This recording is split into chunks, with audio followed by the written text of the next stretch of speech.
But it happens day after day.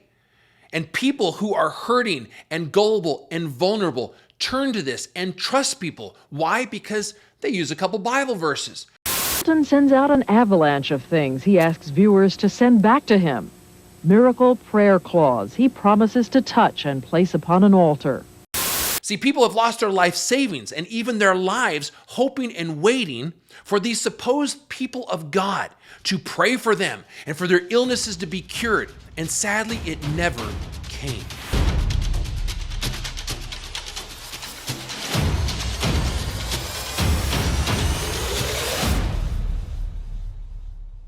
Well, welcome to Real Talk with Jordan Riley, where the real talk does not come from me. It comes directly from God's Word. And before we get started today, please consider subscribing to our channel, giving this a thumbs up, and supporting what we do by going to realtalkwithjordan.com. On today's episode, you need to be warned about all the snake oil salesmen out there who are selling supposed miracles in the name of God. This is not only stealing your money, but it is dangerous and it could kill you. And you need to see why. So are you ready? Let's go.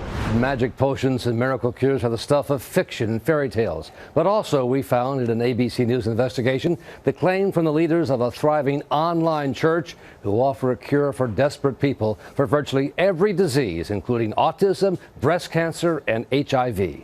It's called the Genesis 2 Church of Health and Healing, overseen in the U.S. by a man who says he's an archbishop, Mark Grennan. This is a sacrament.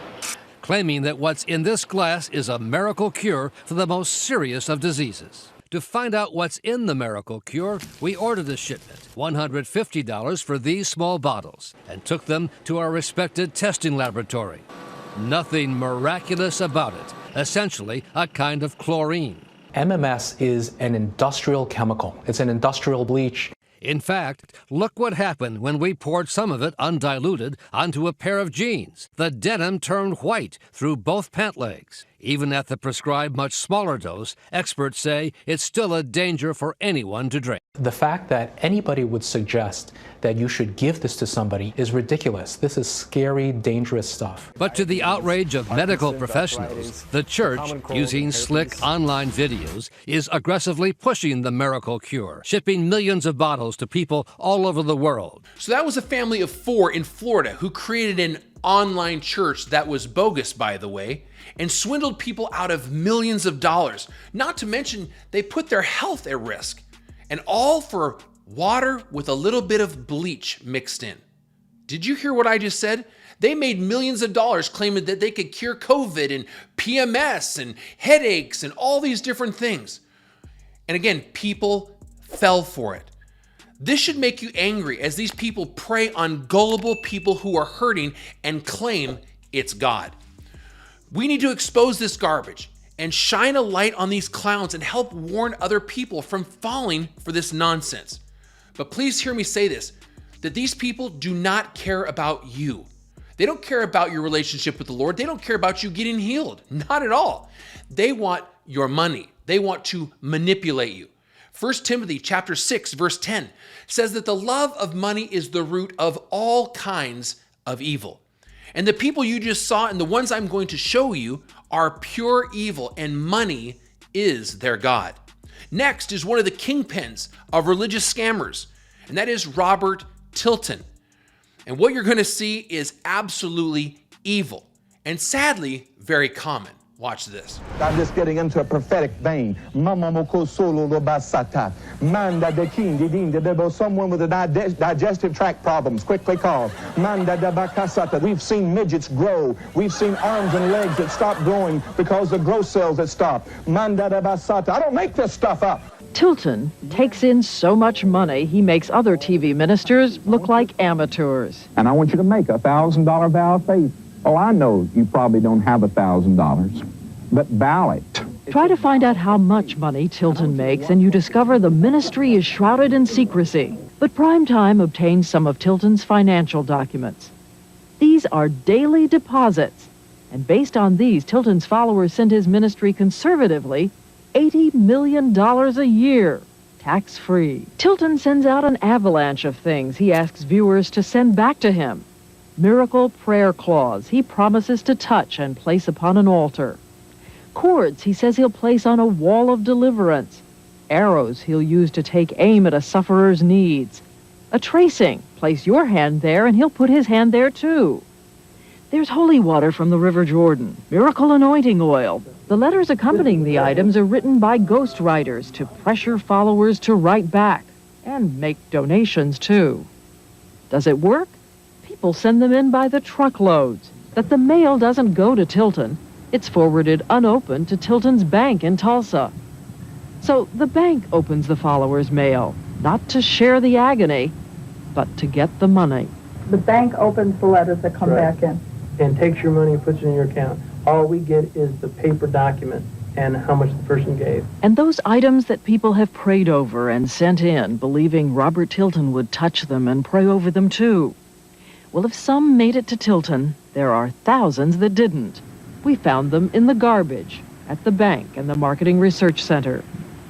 The angels of God, the prayer cords, the arrows. This person wanted his aimed at getting a real dad.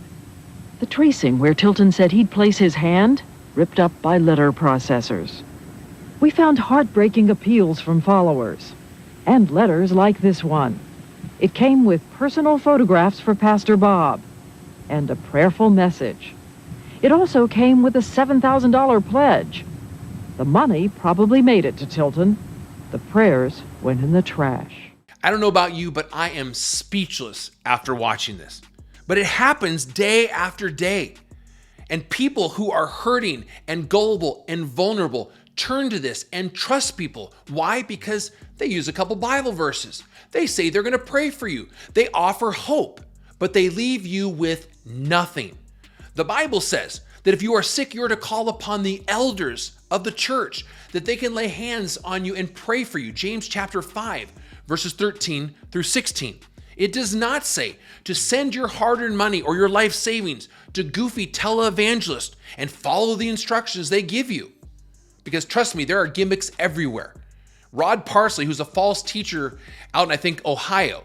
One time back before I was saved, I got suckered into that, and I sent him money, and he sent me a little prayer cloth that he prayed over, and I was supposed to stick it in my wallet and watch God bring increase. Well, guess what? Nothing happened. I hoped for it. I prayed for it. I trusted this false teacher, and nothing happened. It left me with an empty wallet. See, people have lost their life savings and even their lives hoping and waiting for these supposed people of God to pray for them and for their illnesses to be cured. And sadly, it never came.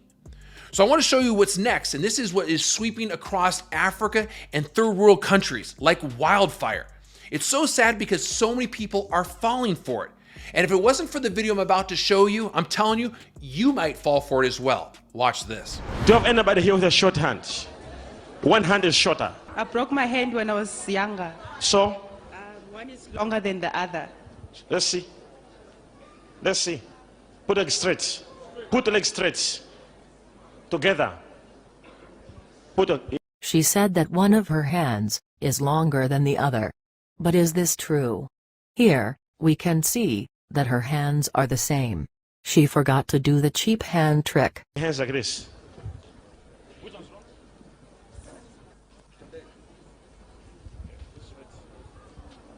Look at that.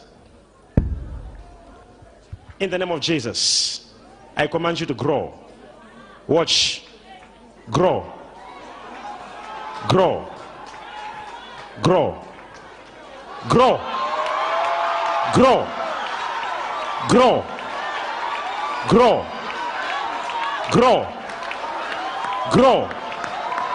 Grow. Grow. Grow. Grow. In Jesus' name.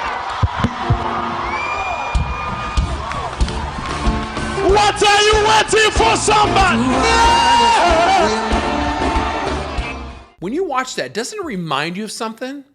Maybe like Todd White, the most famous false teacher and leg puller on the planet? I want to make things very, very clear as to why all this is going on and needs to be talked about. First of all, there is a total lack of discernment in the church. People do not know the word of God and they're not hearing the word of God. Amos chapter 8, verses 11 and 12. Secondly, people do not test things against God's word.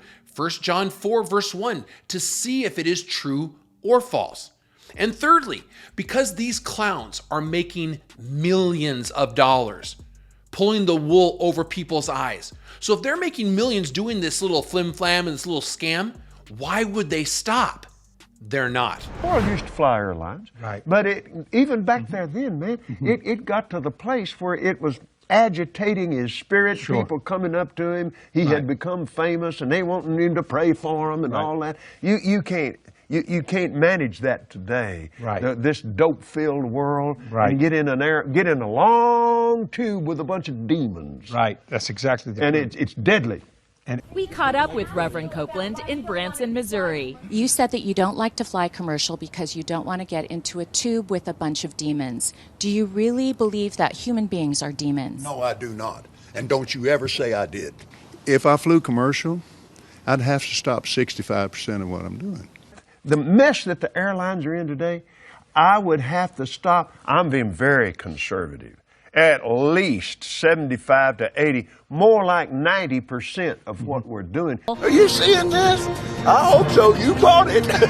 How much money did you pay for Tyler Perry's Gulfstream jet, for example? Well, for example, that's really none of your business, but... Isn't it the business of your donors? Listen, he made that airplane so cheap for me, I couldn't help but buy it. And you have some fancy clothes. I mean, for a pastor, you are living a life of luxury. You've got great homes, you've got great planes, you drive in limos. I'm a very wealthy man. You're a very wealthy man. Yes. Yeah. If you go into the Old Covenant, do you think the Jewish people believe you should be broke? Are you saying that Jewish people appreciate money more than... Really? They believe in wealth. Some people would find that offensive. No, wait a minute now. Now, please hear me say this. It's time to put these con artists out of business. We need to stop giving to them.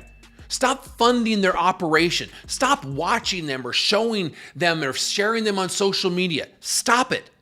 And start warning other people. Start sounding the alarm. Because when you give to these people, when you support these people, when you send money to them, the only thing it leaves you is with an empty wallet.